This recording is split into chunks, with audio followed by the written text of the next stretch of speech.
Globally, humans are facing massive problems that are widely ignored by governments and the media. Like personal space invaders. I had it with these couples that sit on the same side of the booth. Yak mouths. Stupid stick figure bumper stickers. Almond milk. You cannot milk an almond. Hi, I'm Jennifer. And I'm Angie. We call her Pumps, and we're the hosts of I've Had It. Pumps, tell the listener where they can find us. Apple, Spotify, Amazon, or wherever you get your podcasts. Nailed it.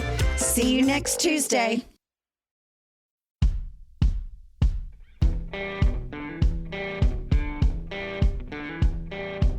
I'm Brett. And I'm Alice. And we are the prosecutors.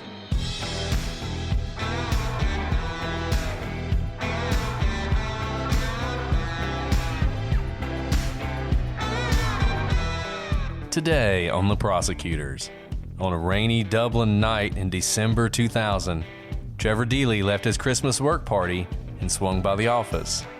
It was there he met the man in black.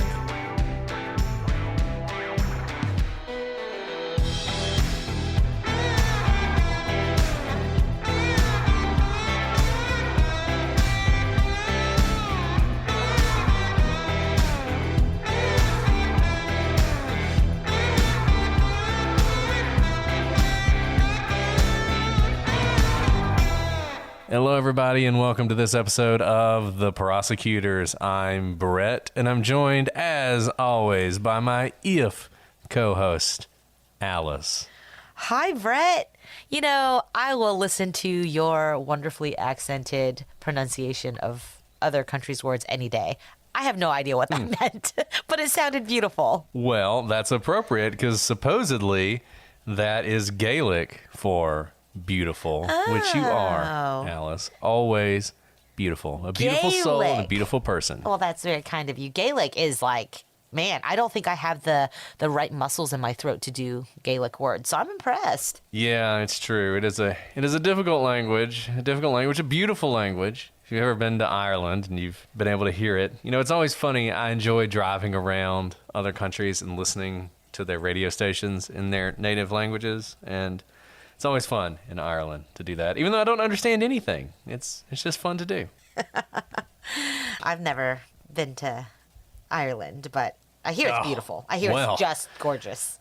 Our listeners in Ireland are going to have to do something about that. We're going to love to do go a to special Ireland. trip. I will go there in a heartbeat, that's for sure. Challenge is issued. I hope you're listening in Dublin and Belfast and everywhere in between to that offer by Alice to come to Ireland. So we expect to hear something from you guys soon. And the reason we're talking about Ireland is because we are going to Ireland for a case today.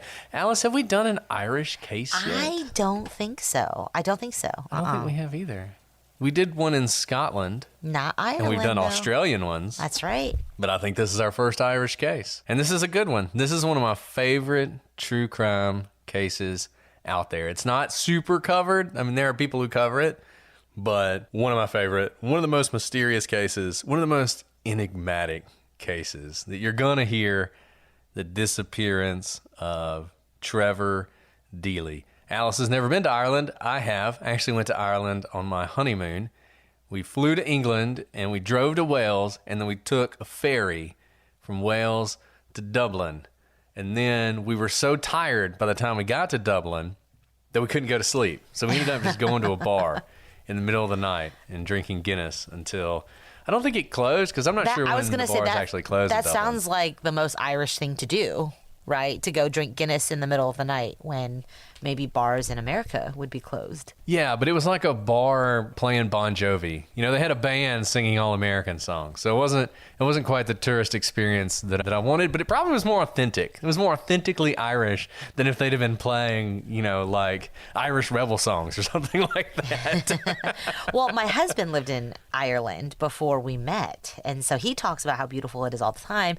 My only point of reference for Ireland is a fantastic show that you actually recommended to me, Dairy Girls, which is like an amazing show. That's about the extent of my knowledge of Ireland. So we're going to have to lean on your expertise. We're going to talk about Derry at some point, actually, or Londonderry, as some people call it. Not to get into internecine warfare here, but Ireland's an amazing country. It's a beautiful country. If you've never been to Ireland, it's one of my favorite places in the world. Been to a lot of places. Ireland is right up there at the top. Ireland's one of those places that I can go and just go to some small town and hang out. You don't have to do anything. It's just a gorgeous town with gorgeous people. Just a huge fan of Ireland. So we're really happy to do this case. And, you know, I mean, I don't know. We've given you the synopsis already. Hopefully that's drawn you in a little bit so that you survived this 5 or 6 minutes of us gushing about how awesome Ireland is, so we can dive into this case. Probably going to take a couple episodes to do this one. There's not a ton of evidence, but there's great story and there are great theories. So with that, Alice, I will turn it over to you.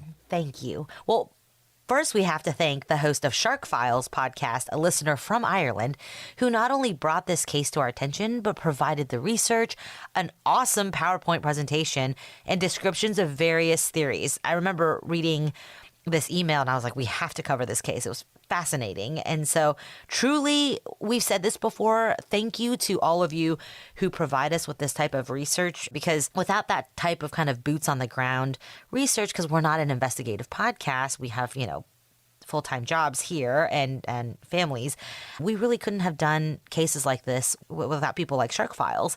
So they made it so easy for us to do this case. So please check out Shark Files podcast, which is a narrative pod that examines notable shark encounters around the world.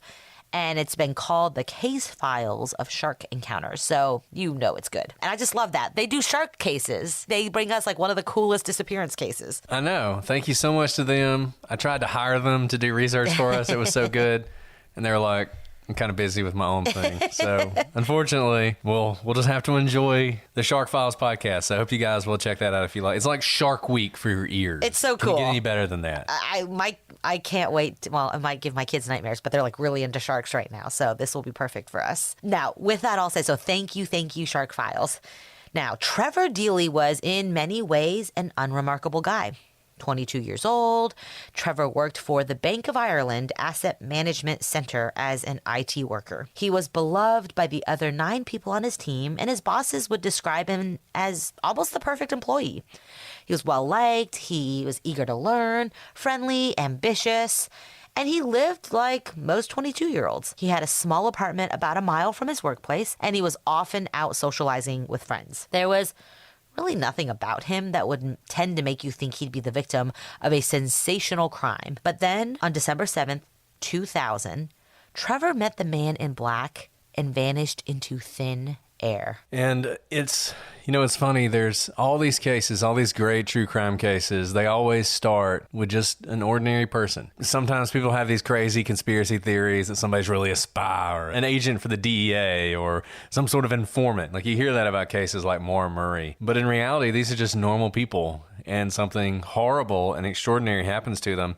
And that's what you have with Trevor and his case. You may not have heard about it if you're listening to us in the United States, but this case is easily one of the most famous cases in Ireland. One of the reasons for that is there is video. We've talked about this before. Whenever you have video or a photograph, there is something about it that captures you because you're seeing the lead up to a crime and you just feel like, how is it possible that we have this video and yet we cannot figure this out? And that's the situation we have in this case. So as Alice said, this all goes down on December 7th, but we're actually going to back up a little bit into November. And we're going to talk about something that probably to most of you seems entirely unrelated, but just know there are people out there, conspiracy theorists out there, who think this is really significant. So let's talk about it for a little while. And that is Trevor's trip to Alaska. And Alice recently flew to Alaska from the United States. I cannot imagine the hassle that it is to get from Ireland to Alaska. That takes some real commitment. Is that like just directly across the globe from each other? My geography is not fantastic right now, but I will say from the east coast of the United States to get to Alaska took 19 hours door to door. I'm just going to go out on a limb and say there's not a direct flight from Dublin to Anchorage. Probably so not. He probably took the same trip you did, but he had to do it starting from Ireland. So he had to fly into the United States first and then go through the hassle of getting there. But he does this. And why does Trevor, a 22-year-old guy from Ireland, Go to Alaska, of all places. Well, what would make a 22-year-old man go to Alaska? And the answer is, everybody say it with me, a girl. A girl, And of course. A girl. It's always a girl. And this is, I'm just telling you, this is like the ultimate romantic gesture by Trevor, flying to Alaska. Never been to Alaska. Would love to go to Alaska. I'm not putting Alaska down. It's just really hard to get to Alaska. But he did this. He'd actually met a girl the summer before. She had been in Dublin. She was from Alaska originally. They had hit it off. They had gone on a few dates. A little unclear how close their relationship was. You read different things about it. But in any event, it was enough that he wanted to go see her. Now, Trevor, unfortunately, ignored some very clear signals from her that while she enjoyed meeting him and he seemed like a cool guy, she didn't necessarily want him coming all the way out to Alaska. And she had told him, if you come to Alaska, I'm going to be pretty busy, so I don't know if I'll be able to hang out with you. But apparently, he decided to go to Alaska anyway. And when he shows up on her door, she's not exactly happy to see him. Apparently, this was a pretty rough thing for Trevor. He was pretty disappointed. He kind of made the best of it, but in the end, he is going to return home disappointed. Now, why is this important? As we've said, Trevor is going to disappear at some point. And as we've talked about with every disappearance, everything that happens to you around the time you disappear is going to be important. We had somebody on the gallery who posted something pretty funny about us analyzing their life. That was the little things that they do. It was hilarious. That was the greatest post of all time. I laughed but so it's hard. true. If that person disappeared, that's exactly what we'd be doing. And we'd be looking at all this stuff. And I think about this all the time. Like every time I'm going somewhere and for some reason I have to take a detour, I always think to myself, man, if I die on the side of this road, people are going to be like, why did he take this way? This was not the most direct route. Normally, he would just go down the interstate. There must have been some deep reason for it. In reality, it's just some stupid reason I had to take a detour. And this is kind of similar. Trevor's going to disappear. He had just been to Alaska. The girl he went to see, it wasn't exactly great. And so there are people who actually believe that some assassin followed him from Alaska or some angry boyfriend followed him from Alaska. Let me just go ahead and tell you, ain't nobody following somebody from Alaska to Ireland. I mean, it would take a lot. It would take a lot for that to happen because the same trip Trevor had to take, the same trip Alice had to take, this person would have to take. They're not going to do that. They're going to be like, he's in Ireland. Hold a grudge. If he ever comes back, I'll, hit him with a beer bottle. But I'm not going all the way to Alaska, or I'm not going all the way to Ireland to deal with this. So while this happened, and while shortly thereafter Trevor disappeared, I don't think this has anything to do with his disappearance. The Irish police, the Garda, I've heard it pronounced the Gardaí, but I think it looks like Garda to me, so I'm going with Garda. They actually went to Alaska to check this out. Do you think they just wanted to take a trip, by the way? If they were going to Hawaii or just like New York, some short trip, even Hawaii would be too far. Some short trip, yes. But like I said, I would love to go to Alaska. Alaska's beautiful. It's just so hard to get to. So I'm going to go with they actually had to do this, but they have ruled this out. And so as far as I'm concerned, this is the last time we have to talk about Alaska. We can move on from there, move into December and into the night that Trevor disappeared. So let's get into December. So Tuesday, December 5th, 2000, Trevor actually returns from Alaska and to his job at the Bank of Ireland Asset Management Center. That must have been some jet lag because that's a long way to go. But he returns to his job, and it's a pretty good time to come back because it's right around when the Christmas break is about to start. And in fact, the office Christmas party is coming up. And let me just tell you, I have been to some Christmas parties, office Christmas parties. They're usually pretty boring. They're usually pretty short. The Bank of Ireland Asset Management Center, these people knew how to put on a party. And on Thursday, December 7th, this party is going to happen. So at around 4 p.m., Trevor finishes up his work at his office. At 4 o'clock, he finishes up his work at the office. He swings by his dad's nearby office where he's had some contact lenses delivered. He picks them up. Everything's fine. By 4:45, he is home at his apartment. And, this all sounds so just mundane, right? Working, picking up contact lenses. That's important, by the way, because remember, we've already said this. He's doing actions that indicate that he's thinking about normal day things, right? If you're thinking about, say, running away or ending your life, you may not be doing kind of these mundane tasks for the everyday. And that's why this is interesting. At 7 p.m. that night, Trevor meets some friends at Copperface Jack's on Harcourt Street for some pregame action. He spends about 2 hours there with friends. It's a pretty long pregame, but I think that just is because of my age, not because of anything Trevor's doing. He's 22. 2-hour pregame, I guess, is totally normal.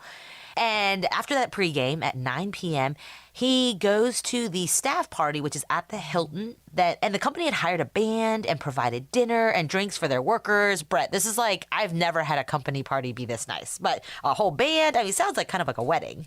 But a really fun evening. And of course, he's showing up after, getting drinks with friends for the past 2 hours. And that's where he spends the night, is hanging out at this company party. And let me just say this. Not only is this party nice, and the nicest Christmas party I've ever been to was when I was at a law firm before the crash, and they liked to spend money like it was going out of style. It was a nice party. Wasn't this nice?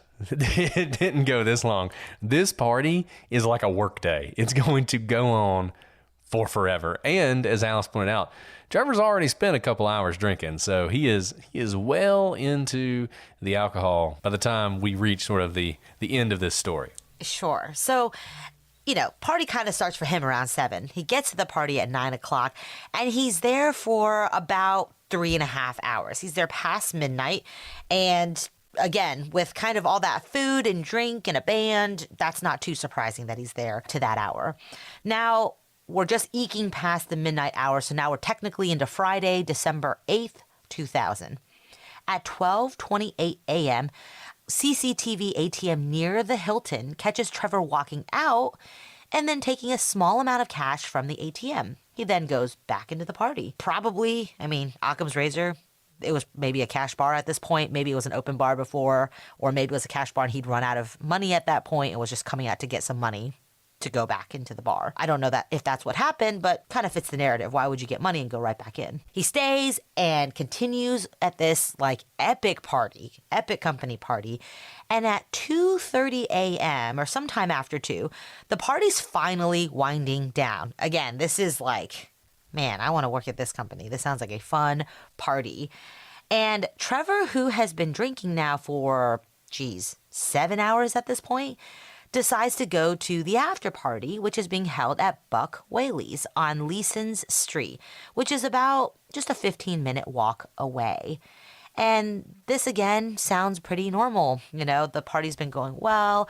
As the band shuts down, everyone's, probably a little overserved. Let's keep the party going. Let's go to another bar. And I think even in Ireland, and everybody knows the stereotypes of Ireland, you got to be 22 to be doing this. I know I could not. I would just be dead. I would be dead in so many different ways by this point. So impressive work, Trevor. Indeed. Wherever you are. This is crazy. When did he start again? He started at 7 o'clock. 7. And it's now 2:30. How many hours is that? That's a lot of things. 7, 8, 9, 10, 11, That's 12, 1, 2, 7.5 hours at this point. That's 7.5 hours. That's longer than he was at work. That's longer than drinking. I sleep at night. I know. And he's not done yet. And we keep giving you guys these street names. We don't know where any of this stuff is. But those of you who are listening in Ireland, if somehow you miss this story, which I don't know how that's possible, I'm giving you some points of reference. So, hey, who knows? Maybe you saw something. Indeed, yes. Now, at 3:05 a.m., while Trevor's enjoying a few last drinks, the man in black arrives at the Bank of Ireland Asset Management Center where Trevor works. He is a well-built male wearing a dark jacket, dark trousers, and a dark hat. A security camera, and we'll call it camera 1, catches his arrival. This man in black turns away from the camera and leans against a pillar, facing a canal that runs in front of the building. He is in a bit of an alcove, but not under much cover, and he has no umbrella, despite the fact that at this point in the night, it is pouring rain with gusting winds. For half an hour, that's where he stands, kind of just unmoving, uncovered, in the midst of this rainstorm. And look, I think when you initially hear this, your thought is, maybe he's really drunk. It is 3 o'clock in the morning. Obviously, there have been a lot of people who've been drinking a lot that night. It's pouring down rain. It's gusting wind. It's December. Ireland obviously doesn't get quite as cold as some other places, particularly at that latitude, but nevertheless, this is not a comfortable place to be. And you kind of feel like the only person who could be enduring this is one of two people, either someone who is drunk or someone who is there with a purpose. And the more we talk about this, the less it seems like this is a drunk person and more like it seems like they are there with a purpose. So the man in black, he is there at the Ireland Asset Management Center, Bank of Ireland, which is where Trevor just so happens to work. And sure enough, these two people are going to run into each other. This is 3:05 a.m. For 30 minutes, he stands there. At about 3:30, Trevor finally leaves Buck Whaley's. By now, it is raining heavily, and he has had a lot to drink, but he doesn't have an umbrella. You might think, well, that's not that big a deal. Just grab a cab. But unfortunately, and this is one of those cases, we've talked about these cases before, where the number of things that had to happen for something bad to occur are almost astronomical, that they all came together, and it's almost creepy. This is one of them. He couldn't just go home because the taxi drivers in Dublin just so happened to be on a strike at that time. So there were no taxis, and this is before the age of Uber. So really, he has two choices. He can either stay where he is or he can walk home. The problem is the walk is over a mile, and he doesn't have an umbrella. So he's going to be soaking wet by the time he gets home, and he decides rather than walk the mile home in the pouring rain and the gusting wind, he will just go to his job, which is pretty close by, pick up an umbrella, and then turn around and head back home. So that's about 3:30.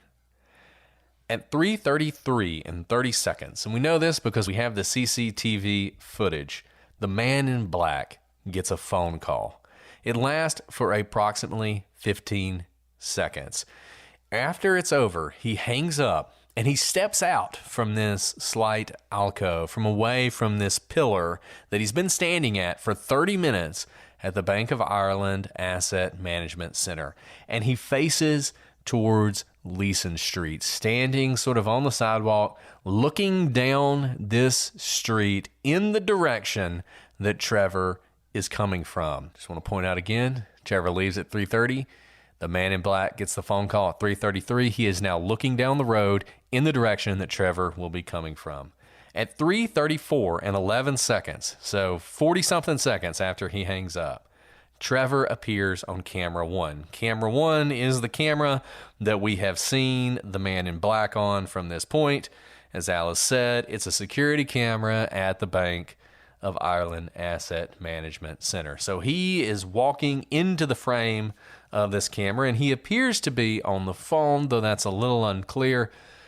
Obviously, at some point, the police are going to pull his cell phone records. They are not public. So there's still some question about exactly what he was doing when he was on the phone. But if you look at the video, it looks like he's talking on the phone. And he is coming down Leeson Street, and he is now heading straight towards the man in black who was looking down the street in Trevor's direction. He walks up to the man in black and past him. There's no acknowledgement between them. Trevor keeps going as if he's just passing a stranger. At 3:34 and 19 seconds, so 8 seconds after he comes into the view of camera one, Trevor leaves camera one. At 3:34 and 35 seconds, so about 15 seconds later, the man in black, who after Trevor passes him, does not initially move, turns and follows Trevor around the corner and out of the view of camera one. It is, and one of the questions you're going to have to ask yourself as you're listening to this story, is all this random? Is it just a coincidence that the man in black is there? Is it just a coincidence that he's looking down the street in the direction of Trevor? Is it just a coincidence that after Trevor passes him, he turns and follows? And we have yet more coincidences to come. Let's fast forward to 3:34 and 52 seconds, so about 17 seconds after the man in black turns, follows Trevor, and leaves camera one. Now, there is a second security camera that faces a back gate at the Bank of Ireland Asset Management Center. This back gate is often used by the staff to come and go from the building, and it is the gate that Trevor is heading towards. So we'll call this camera 2. So both Trevor and the man in black are now headed towards that camera's view. Now, given that Trevor left camera 1's coverage 17 seconds before the man in black turned and followed, you would expect Trevor to enter camera 2's coverage first. But he doesn't. Instead, it is the man in black who appears on camera 2 first. But hold your horses if you think something bad happened in between the two cameras, because Trevor isn't far behind. At 3:35 and 1 second, so 9 seconds later, he appears on camera 2. So it takes Trevor about 7 seconds to get from appearing in camera 2 to the back gate. So that will be 3:35 and 8 seconds. For the next 17 seconds, a couple things happen. Trevor arrives at the back gate, and for the first time that we know of, because obviously we don't see their interaction when they're not in the camera, the man in black steps up to Trevor and speaks with him. We will post a link to all these videos on the website. If you're watching on YouTube, you're probably seeing these videos, but you should check them out and watch them. So the man in black, he steps up to Trevor and he appears to speak with him. They talk for about 17 seconds. While they're doing this, Trevor is getting his keys out of his pocket. After they speak, the man in black turns his back to Trevor. So he's no longer facing Trevor. He's now facing out into the street. While Trevor, he's now got his keys out. Now he's messing with the gate, attempting to open it. 3:35 and 47 seconds, Trevor opens the gate and the man in black glances over his shoulder at Trevor. But if you think this is some like horror film, he doesn't follow him. Instead, he actually turns back and stands right there where he was before the gate was open. At 3:37 and 4 seconds, at least until about 3:37 and 40 seconds, so like 36 seconds, two men who work with Trevor arrive at the gate, and they appear to be very drunk and can offer no information whatsoever about the man in black who's standing there. At some point, these men go on, and the man in black walks out of the view of the cameras. Angi's List is now Angi, and they've made it easier than ever to get all your home projects done right. I mean, Brett, today I was trying to find an electrician to just work on odds and ends around the house, really lights that have stopped working that I've never gotten around to because it's so hard to find good people to do work around the house. Not anymore because of Angi. Angi has over 20 years of home service experience, and they've combined it with new tools to simplify the whole process. Just bring them your project online or with the Angi app. Answer a few questions, and Angi can handle the rest from start to finish, or help you see ratings and reviews, compare quotes from local pros, and connect instantly. And all of you out there know, if you own a home, whether it was built last year or whether it's a 100-year house like mine, things are always breaking, and you always need someone to do work. And that's where Angi comes in. It means you can cross things off your to-do list in just a few taps, because whether it's routine maintenance or a dream remodel, Angi is here to make it easy. So get your next project done with the help of a pro from Angi. Download the free Angi mobile app today or visit Angi.com. That's ANGI.com. Angi.com.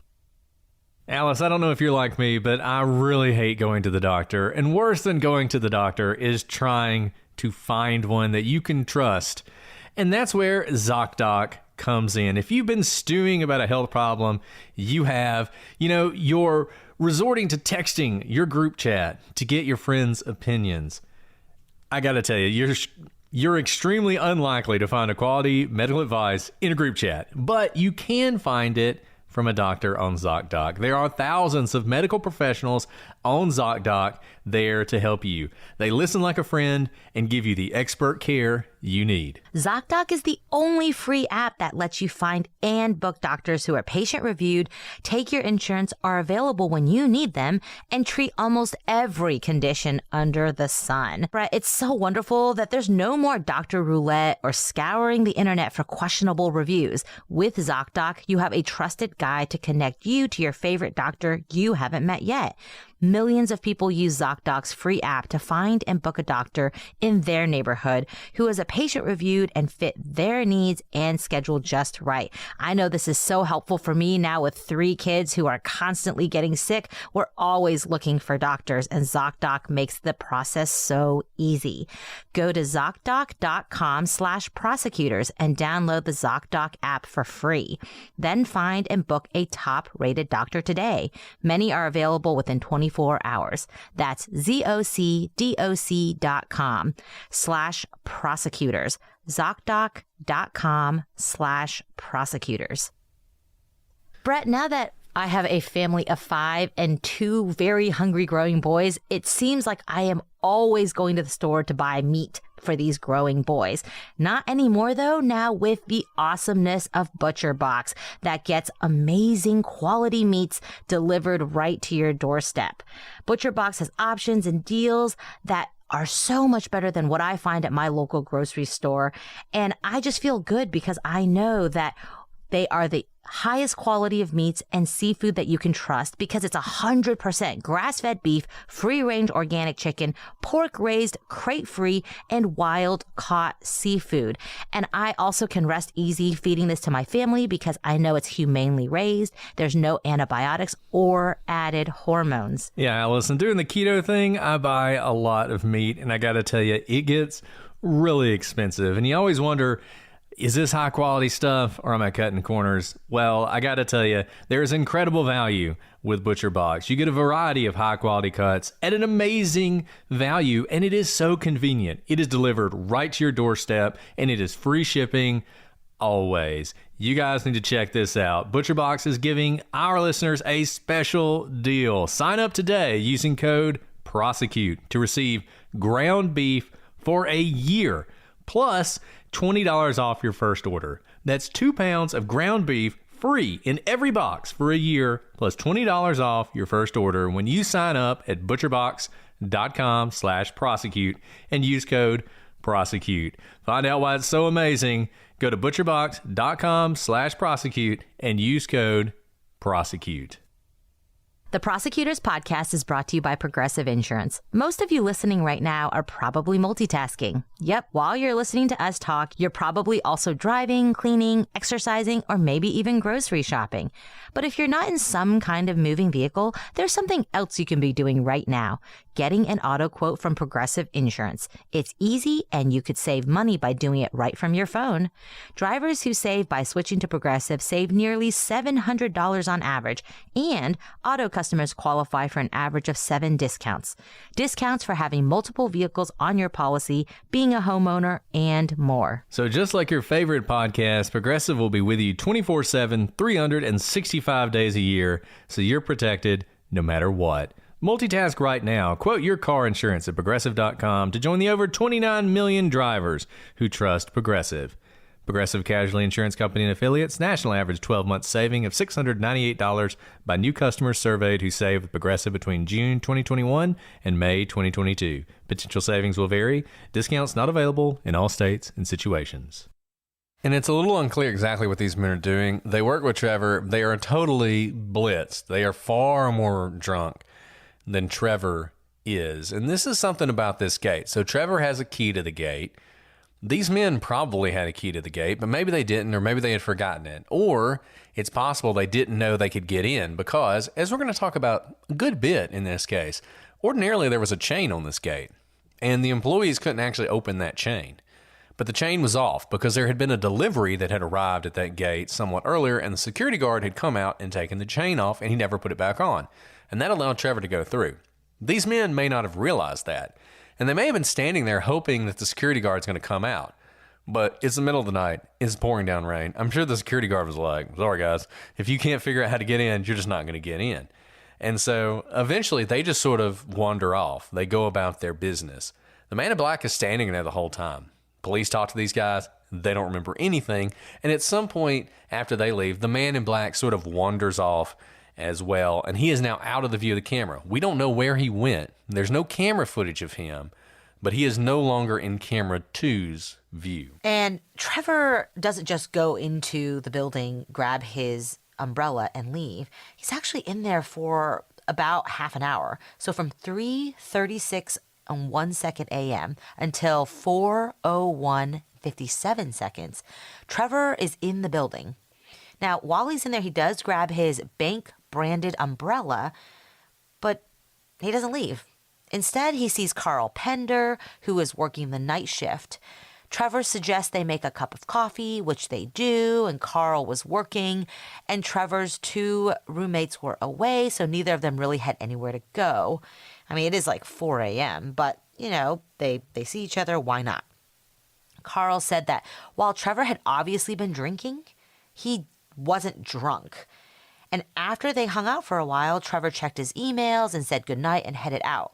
So, I mean, he was obviously coherent enough to have this conversation with Carl, even hang out for a while, check his emails, do kind of the normal things you do. And if anything, he may have sobered up from, that very rainy, gusty walk in the rain to this building. And then he stays in the building for another half hour. And I think all he's drinking, if anything, is coffee, not more alcohol. And ordinarily, I would not put much stock into what someone says about whether someone else is drunk. We've talked about this before, but Carl is in a different situation. He was not at the party. He is not drunk. He is working. So he's stone sober. And maybe Trevor holds his alcohol pretty well. He has been drinking for a long time. But as Alice said, he may have sobered up a little bit. He's drinking some coffee. It does not seem like he is super drunk. This is going to be important because when we talk about what happened to Trevor, his state of mind matters. Whether or not he can, put a foot in front of another matters. And he's able for 30 minutes to sit with Carl, hold a conversation, drink some coffee, grab his umbrella, check his email, and then head out. So, yes, is he drunk? Of course he is.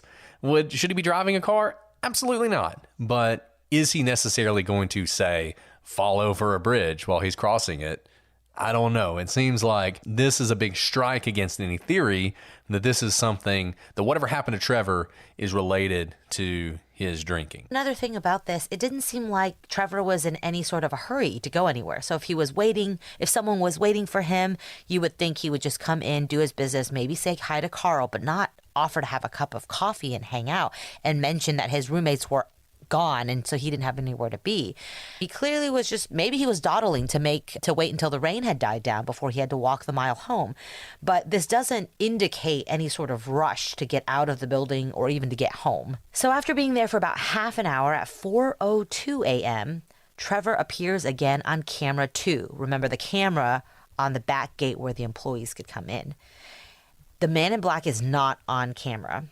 At 4:03 and 12 seconds to 4:14 and 22 seconds, Trevor walks from camera 2 to a third camera. Now, camera 3 is a bank camera on the wall of the bank's outside. This walk should only have taken about 7 minutes, but as you can tell from the time, it actually took him about 11 minutes, and it's unclear why Trevor was delayed. He was a smoker, so it's possible he took out a cigarette, smoked a cigarette, stopped to take a call. It's also possible that camera 3's clock was just off. The camera's times may not have been synced with each other. Trevor has his umbrella up and appears to be heading home. This was not the most direct route he could take, adding about 5 minutes to the walk. And there are a couple things about this I think are interesting. One is this timing thing. We live and die by the clock in these cases, particularly when the timeline matters a lot. And a lot of times, people will really fixate on the timeline. And you think back to Maura Murray. We had that super controversial thing where we said the timeline doesn't matter. And to some extent that is true. And to some extent, obviously, it does. The timeline matters in this case, but not a whole lot, particularly this part. And this was before digital clocks that all had the same time. I can't tell you how often we look at surveillance camera and the clock is completely wrong. Defense attorneys will occasionally try and grab onto that. I mean, it doesn't really mean anything, but it kind of confuses the jury. So it's like, oh, so you said this happened at midnight, but it says 10 a.m. How can we know what time it is or whatever? So it is something that happens. But back then, these were analog clocks. So that means someone had to set this clock by hand in order for it to work. The chances that this clock is a little off, pretty good. This is something people focus on because, once again, Trevor's going to disappear. Spoiler alert, that's why we're doing the case. He's going to disappear. And if in those 4 minutes he ran into the wrong person, that could matter. this is described as a not good area. I always think it's funny when people in other countries describe parts of their cities or their towns as not good areas, because I love the United States, but it's just, there's a lot of really dangerous places in our fair country. And I've got to think that the most dangerous place in Dublin as compared to like a medium dangerous place in the average American city probably don't compare. I know I'm going to get a lot of angry Irish people who are going to say that's not true, but just look at our gun crime and you'll see. But people say this was a not safe area. It was a place where you could buy drugs, and maybe if you wanted to hire a sex worker, this was the kind of place to do it, and there would be pimps around. And so if Trevor runs afoul of the wrong person in these extra 4 minutes, maybe that's what eventually leads to his demise. Maybe it does. I think it is more likely that the camera's just slightly off, even if it's not off the entirety of this time. Trevor, he has been drinking. He may be walking a little bit slower than someone who's timing this would do. So this doesn't seem like that big a deal to me. Now, I will say this. The fact he's not taking the most direct route is a little strange to me, if only because it's pouring rain and blowing wind. And 4 a.m. And 4 a.m. This is not the time you want to spend outside enjoying a nice walk by the Liffey or whatever. That is very strange to me, yeah. Because, I know based on his conversation with Carl, he's not in any rush to get home, but that's because he was in a warm, dry place, his office, when he had that conversation. But once you're in the elements, it's better to probably be inside than outside in the elements. So not only is he potentially dawdling in this, if the cameras are properly synced, he's also not going the most direct route. That's only 5 minutes. I don't want to act like it's a huge deal. It's not a huge deal. It is not a huge deal. But I have walked home probably way too many nights, like in college or, when I was younger, and I would definitely cut through fields or parking lots to cut short a nighttime walk, because who cares? There's no cars driving there. No one's out and about, and I just want to get home. So this kind of cuts against what you typically do. At 4:06, so this is the time it takes for him to walk from camera 2 to 3. So this is at a time that Trevor is off camera. That's when his last phone activity occurs. At this time, Trevor calls his best friend Glenn and leaves a message. He says, "Hey Glenn, I've missed you there. Just on my way home, all going good. I'll talk to you tomorrow." Now, maybe this is totally normal. He's just trying to kill time. I often try to make calls when I'm in the car or, getting from point A to point B. But it is like 4 a.m. that he's calling his best friend. But based on his very short message, he doesn't seem panicked. He doesn't sound particularly drunk. He doesn't seem to be calling about any sort of life matter, like, hey, I've had a really rough day, or I really want to catch up with you. A lot's been going on. It seems to be just a check-in call, a truly check-in call. And notice how he ends it. "I'll talk to you tomorrow." At least in the message, there's the planning of there will be a tomorrow, and that will be a given. Now, let me say, I think this could be a really significant call. And the reason for that is, I don't know about you guys, but I'm socially awkward. And so there are times when I'm in sort of a socially awkward situation where I will whip out my phone and act like I'm talking on my phone to avoid the social awkwardness. I'm sure no one else ever does that. But if, let's say I was in a situation where someone was following me, just imagine that were happening. Someone's following me, or I think someone is following me, or I'm worried someone's following me. Maybe I would do something like make a call to my best friend, kind of hoping they'll pick up so I can talk to them. And when they don't pick up, I just leave a message because I don't want them to be worried. And I might want the person who's following me to think I just talked to someone. Now, I'm not going to say anything on that message because I'm going to look like a moron when I make it home and go to bed and wake up the next morning. They're like, "Trevor, are you okay? You left that crazy message and I was really worried about you." So I'm not going to do that. I would leave a normal message. But I could imagine 4 o'clock in the morning, I'm not typically going to call someone. I don't care how good a friend they are. The chances of me calling them are slim and none. Glenn was asleep at the time, which is typically what people do at 4 o'clock in the morning. But Trevor calls him anyway. This is pure speculation. We can't know what was going on in Trevor's mind, and he doesn't leave any concrete evidence of what was going on in his mind when he leaves this phone call. But to me, this seems like a possible action of someone who's feeling a little uncomfortable and wants to remind maybe someone around him I'm not alone. I have my cell phone. I've just talked to a friend. I mean, to me, that seems like the kind of thing someone could do. And it's kind of early in the walk between camera 2 and camera 3 when he's off camera. So, we don't see him when he leaves this message. But yeah, I mean, something's happening in that time period, and that very well could be the case. We just don't have any video of it. At 4:14, 33 seconds, Trevor's shadow leaves camera 3 now. At 4:14, 52 seconds, so like 20 seconds later, a man dressed all in black appears on camera 3, where Trevor just left, following Trevor at a fast clip. There are some who don't believe this is the original man in black from earlier in the night, but honestly, look at it yourself. The resemblance is striking, albeit the camera quality is kind of poor. It seems like quite a coincidence if it's not the same man, because it is the middle of the night, and the man in black previously did have an interaction with Trevor in this very vicinity. Some time has passed, but again, it's not like this is a bustling part of town at this hour. And my understanding is that the police have constantly attempted to upgrade the quality of this camera footage. We have this footage because Trevor's family sort of immediately went into action when they realized he was missing, and canvassed the area and got all the footage they could from these CCTV cameras that would have been deleted, and we're able to save it. So it's great work on their part. His family has never given up looking for him to this day. But my understanding is the police have continued to work on this, have continued to refine this using the latest technology, and the clearer it gets, the more it seems like this man is the man in black. I wish we could say that definitively, because if we could say it definitively, then I think a lot of our questions are answered. Maybe not the ultimate question, but certainly some big ones. We can't say it definitively, but as Alice said, quite a coincidence.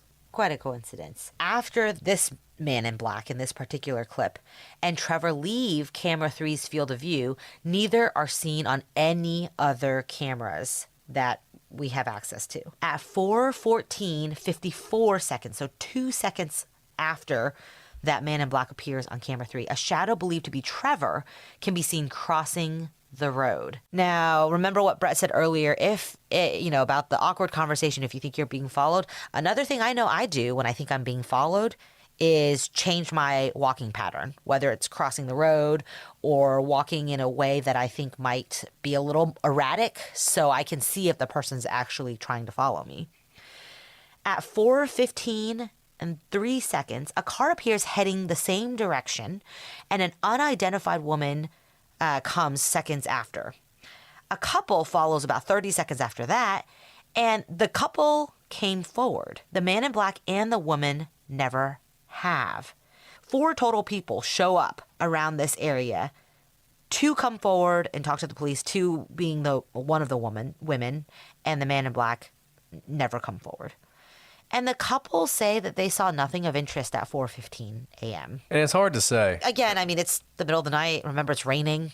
You're pretty focused probably on where you're going if it's raining and gusty in the middle of the night, and you never know what's going to be important later on. So it doesn't surprise me, especially if they willingly came forward, that they saw nothing of interest. And I just want to note, this case, incredibly famous in Ireland. It is hard to believe that anyone did not hear about this case.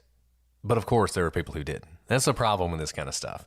You assume if nobody came forward, well, maybe they had something to do with it. They must have been nefarious, that they're keeping their involvement a secret. But it's just, look, if something happens, I don't care how well it's covered. Unless it's OJ, there are plenty of people who don't know about it. Talk about Delphi sometimes in Indiana, and people are like, how are they ever going to have a jury that's not biased in Delphi? There are plenty of people in Indiana who know nothing about Delphi, who've never even heard about it.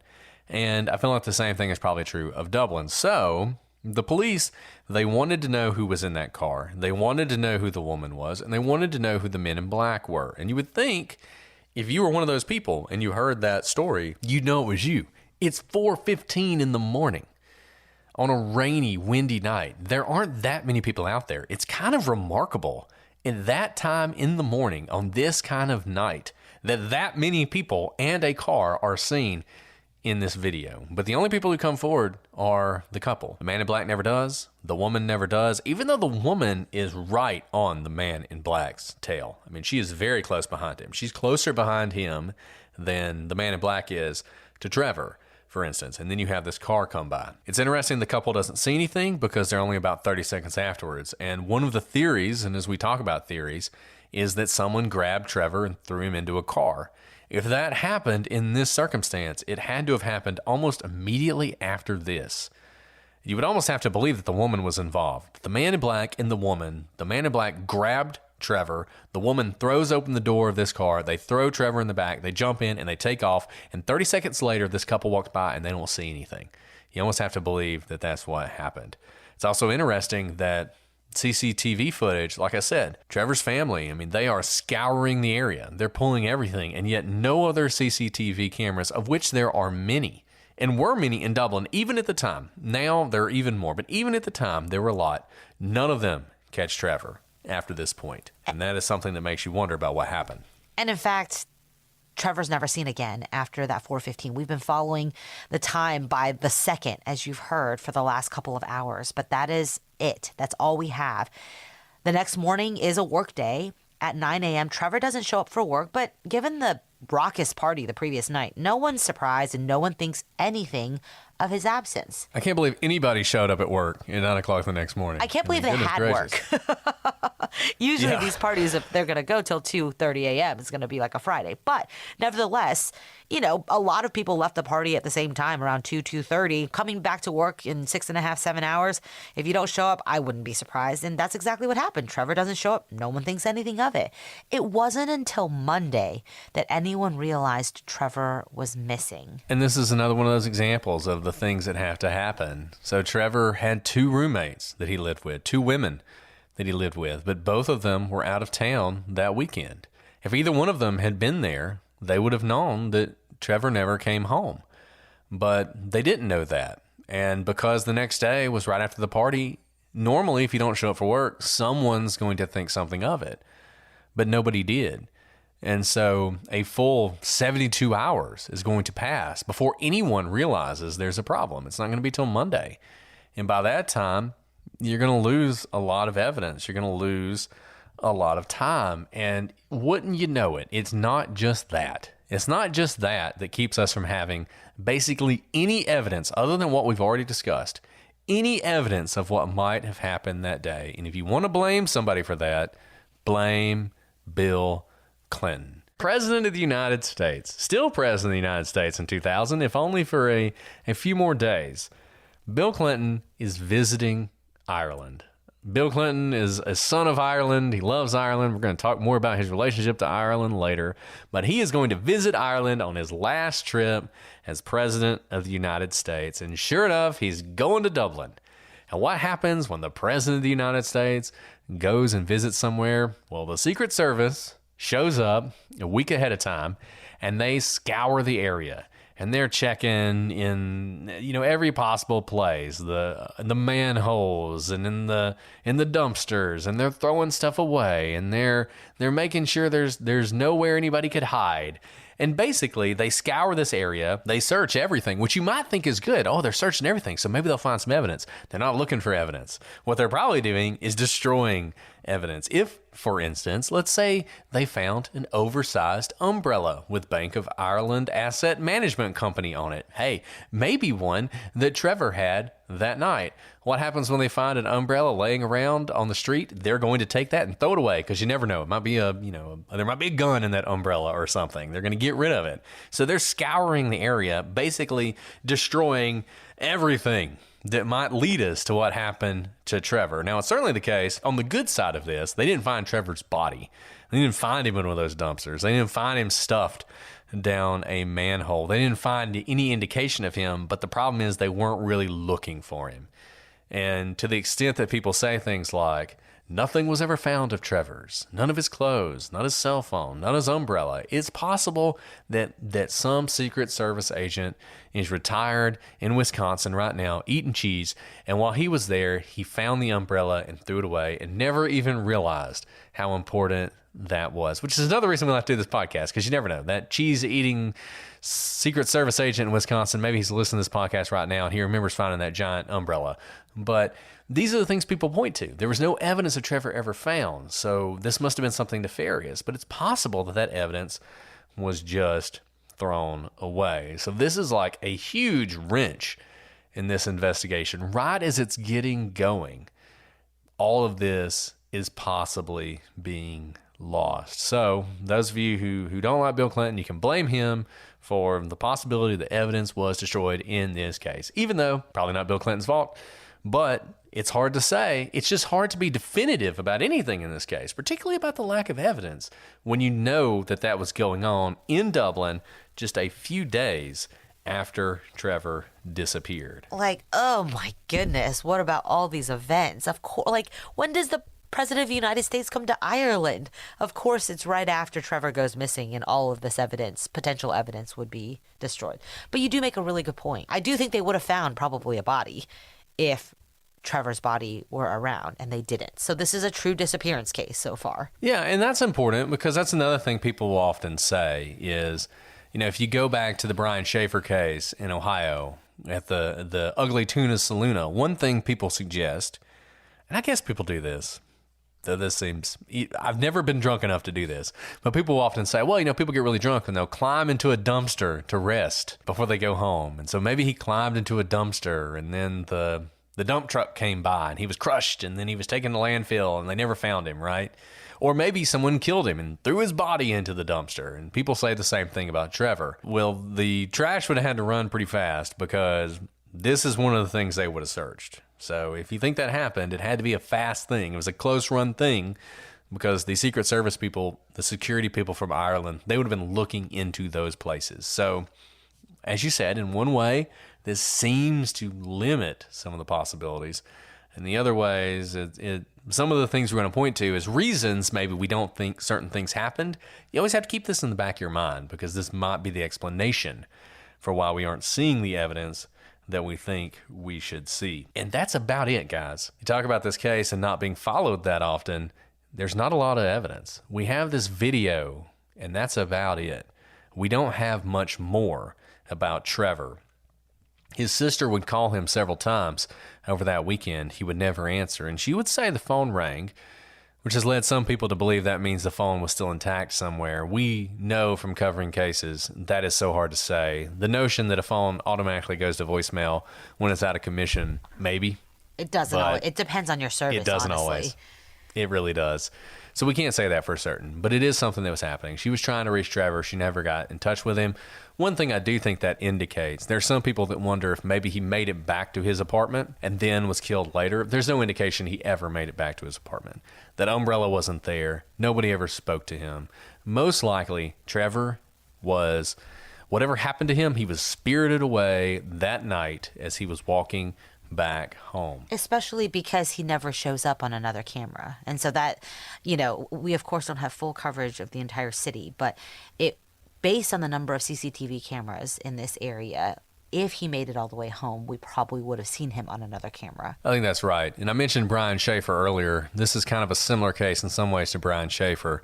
That's always been the thing about Brian Schaefer that leaves me scratching my head. I know there are other ways to get out of that bar, but there were lots of cameras in that area that should have caught him. If he's walking through the area, if he's heading home, there are cameras that should have caught him, and none of them did. It's the same thing here. No cameras caught him. It's hard to believe that Trevor, and if you see him on the CCTV, I mean, we don't think he's that drunk, but he's walking like a drunk person does. He would not be able to walk the line if he had been driving and somebody gave him a sobriety test. I mean, he's like weaving back and forth. So he's not avoiding cameras. If there was a camera where he walked, he would have been caught on it, and he wasn't. So I don't think he ever made it home. I think this crime happened that night, or whatever, whether it was a crime or not, it happened that night. And that's pretty much all the evidence we have to go on. And from that evidence, we're going to talk about theories next time. There are a ton of them that all have their flaws. And spoiler alert, I have my own conspiracy theory.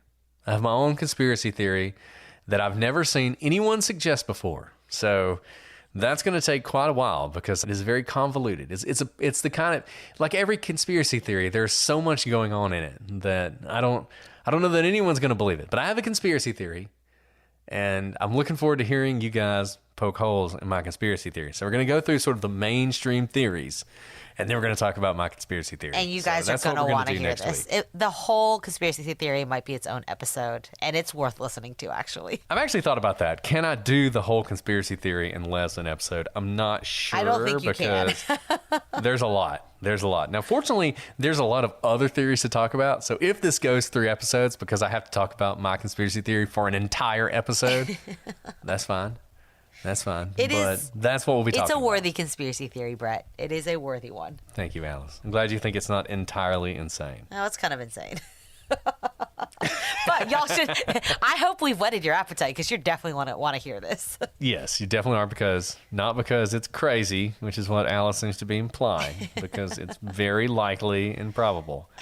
Anyway, well, we're interested to hear what you guys think about this case. We'd love to hear from folks who live in Ireland, who may have some familiarity with this, who can tell us all the things we got wrong, all the things we mispronounced, all the mistakes we've made about lovely Dublin.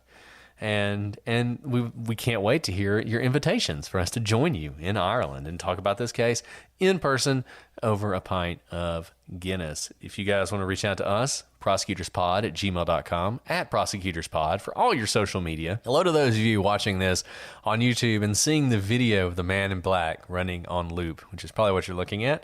And as always, thank you to those of you on Patreon who are listening early and ad-free to this episode.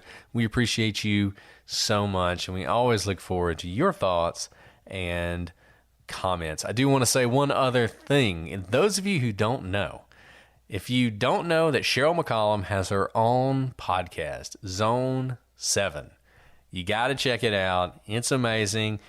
I can't tell you how often we hear that Cheryl McCollum's episode with us is the best episode we ever did. I mean, it's probably true. It's true. Frankly. She is the best. It's true. I can't really deny it. Well, now she has her own podcast. So forget listening to us. You can listen to Cheryl McCollum, the expert, and I promise you it's going to be great. So check out Zone 7. You will not be disappointed, I promise. Well, Alice, before we sign off, is there anything else you want to add? Oh, my goodness, y'all. Watch the videos if you haven't already done so. Think about this timeline. Hold it in your brain because there is so much more to discuss about this mind-boggling case, and we look forward to seeing you next time. And I hope if you're in Ireland and you were in Dublin at the time and for some reason you never heard of this case, maybe you are the man in black or the lady behind the man in black. Reach out to us. Reach out to the Dublin police, whoever you need to. This is a story that continues to resonate in Ireland.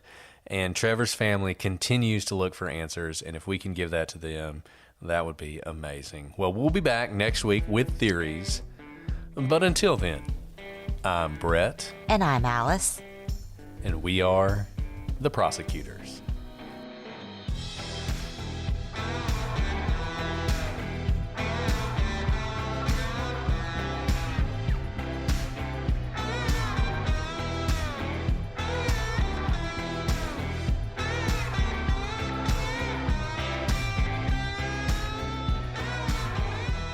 Do you feel better today? I do. Thank you. If. I don't know what that means, though. How do you even spell that? If. I don't know. AOIFE? If. No, it's no. It's like, no, it's very different from that. Okay. If. It's, that's how I spelled it here, but it's actually AOIBH. Whoa. If you believe it. No, cannot. Okay.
No, I'll put my name again. So we'll just play that by ear. Do you want me to anyways. come in at 7 p.m. and then you can go? You can. I'll come in. You can come in at 7. You're gonna come in at 7. Yeah. Here we go. 7's so far away. I can do 4. 7. I'll do 4:50. Oh, no. 7 works. Yeah, 7 works. okay. 7 works. Let me finish up.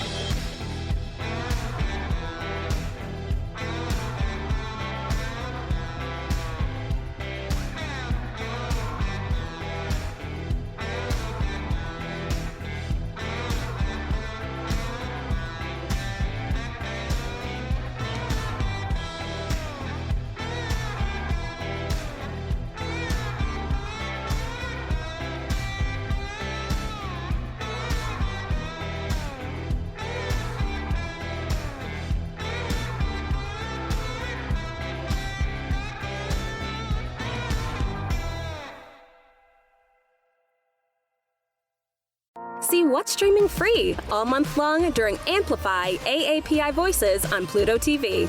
Watch shows like Kim's Convenience with Simu Liu and amazing movies like Meet the Patels and Jason Momoa in Braven. Plus, PlutoTV has hundreds of channels with thousands more movies and TV shows available on live and on demand. Download PlutoTV on all your favorite devices for free.